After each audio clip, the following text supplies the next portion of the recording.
Hello! I have a question for you today. Are you paying attention to how you feel? I don't mean for you to sit around and think about how you feel all day long, so don't misunderstand me. But our emotions are connected to our mental health and to our physical health. So if we are not paying attention to our emotions, how we feel, it will affect how we think and our physical health also. And before Christmas, I had shared a holiday emotional health care journal.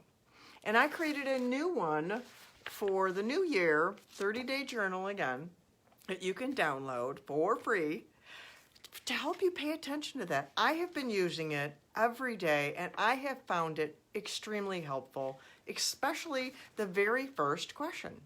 The very first question is, how do I feel?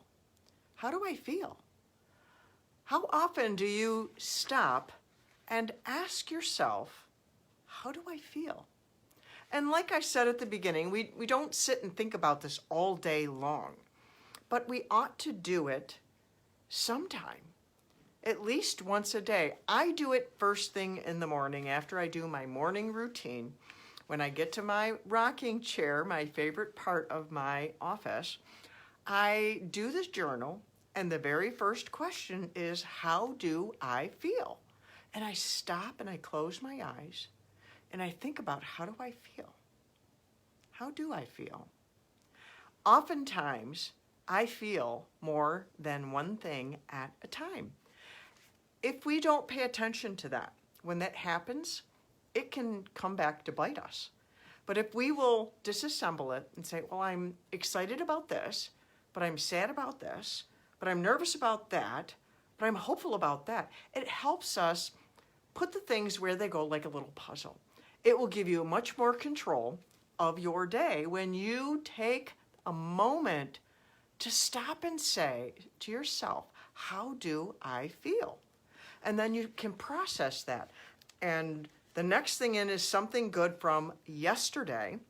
There's just 1, 2, 3, 4, 5 questions. That's all. 5 questions. You can do this in 5 minutes. It does not have to take you a long time, but it can alter the whole trajectory of your day by taking 5 minutes to pay attention to your emotional health. I have shared before about my good things jar, but maybe you don't want to do that. So in this journal, it just asks you something good from yesterday. Look for one thing that's good from yesterday. You can write it down, or you can just say it to yourself and think about it. Or maybe you have 5 or 10 things one particular day. Maybe you'll have one day where it's like, oh my goodness, I'm having trouble finding something. But don't stop to find one thing, because there's always something good in our lives. And the next thing is, today I want to, and that gives you something to focus on that's important to you as a priority. One particular task that's important to you, and to get it in your mind so that you remember about that. The next one is, how will I care for myself today? Some form of self-care. One thing.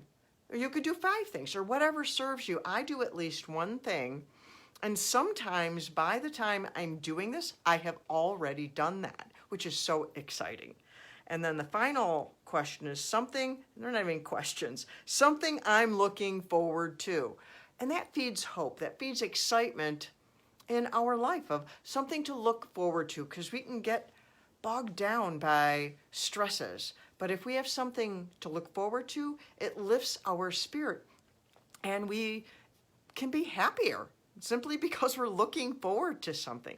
So this is really simple. And this particular journal, I added quotes in all of them. I have a new quote every day. Particular random day I open to here is, a big part of being a well-adjusted person is accepting that you can't be good at everything. That's a quote by Kelly Williams Brown. Another random one, I have a Bible verse in here. I pray that God, the source of hope, will fill you completely with joy and peace because you trust in him. Then you will overflow with confident hope through the power of the Holy Spirit. Paul said that. So I want to encourage you to get a copy of this so that you can open it on your computer as a PDF, or you can print it out, whichever serves you, and take 5 minutes a day to take care of yourself, to take care of your emotional well-being so that you can take care of your mental well-being, your spiritual well-being, your physical well-being, because it all flows out of our heart. That's what Jesus said, out of the abundance of the heart, the mouth speaks, and that everything comes out of our heart, and that's the seat of our emotions. And so I wanted to tell you that, share that with you because I love you. I'm Danielle Bernack from DanielleBernack.com. Love yourself from Survive to Thrive, that lady on the internet who loves you. Until next time, I love you.